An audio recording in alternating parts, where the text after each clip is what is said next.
From fashion to film and music, Maroon 360 Entertainment will keep you up to date on what fun things are going on for you to enjoy. I'm Antoinette Ingram. If you're a fan of video games, then our next story should catch your interest.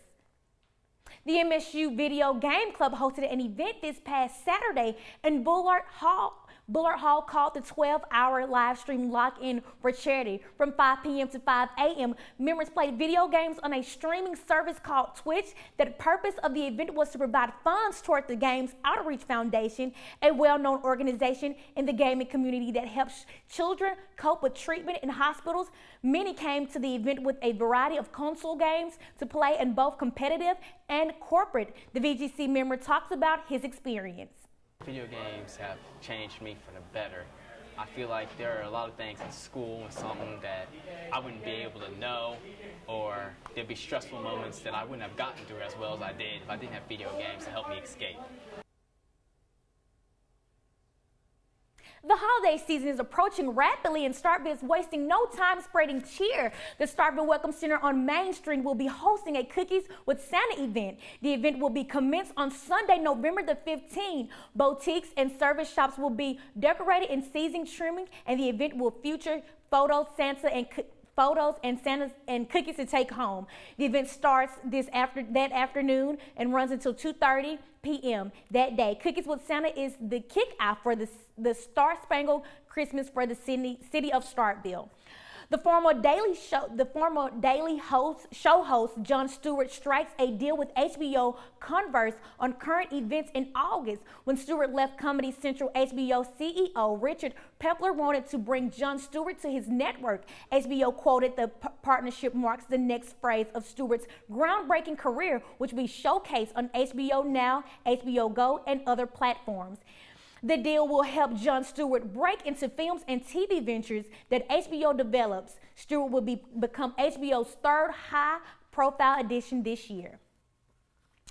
Wednesday night, chapter of Phi Beta Sigma presented their third annual Blue Light Special show. The fashion show was produced by Robert Nicholson, who is also a member of Phi Beta Sigma, and Kay Marshall was the fashion coordinator and stylist. The show was located in the Covert Student Union Foster Ballroom. Most of the girls involved had a passion for modeling and were able to model local designs in the show.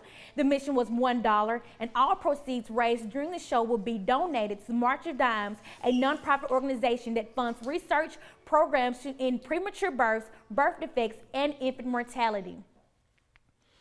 Ever wanted to enter Katniss Everdeen's world? Well, soon you'll be able to do just that. Lionsgate confirmed that the Hunger Games franchise will be brought to life in the theme park form. Everton Park will feature sections will be immense fans into the world of Hunger Games. Trilogy park goers will be able to wander around District 12 to visit Peter Murlock's bakery and hop on the roller coaster that mimics the thrilling train that takes you to the Capitol to the park. It's set to open in Georgia 2019. After a successful world tour and a steady streaming of singles with major endorsement, Katy Perry has topped the 2015 highest paid woman in the music list. Perry earned a whopping $135 million this year as a grossing over $2 million per CD, and showed Perry beat out Swift, who was a strong contender, by more than $50 million. Perry sold 287,000 copies of her album during the first week's release.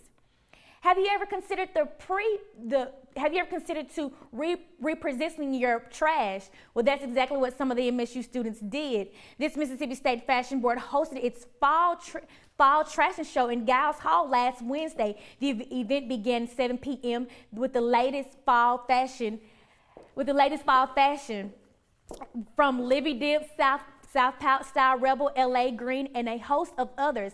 The second part of the show brought out all the trash when men and women models walked the catwalk in Kroger's bags, old reflectors, newspapers, and even a skirt umbrella. Some of the models even sparkled as they were draped with shower curtains and made a broken CD piece.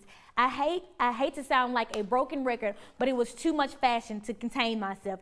If you missed any of these to-die trends, you can visit the piece in the Architecture Gallery.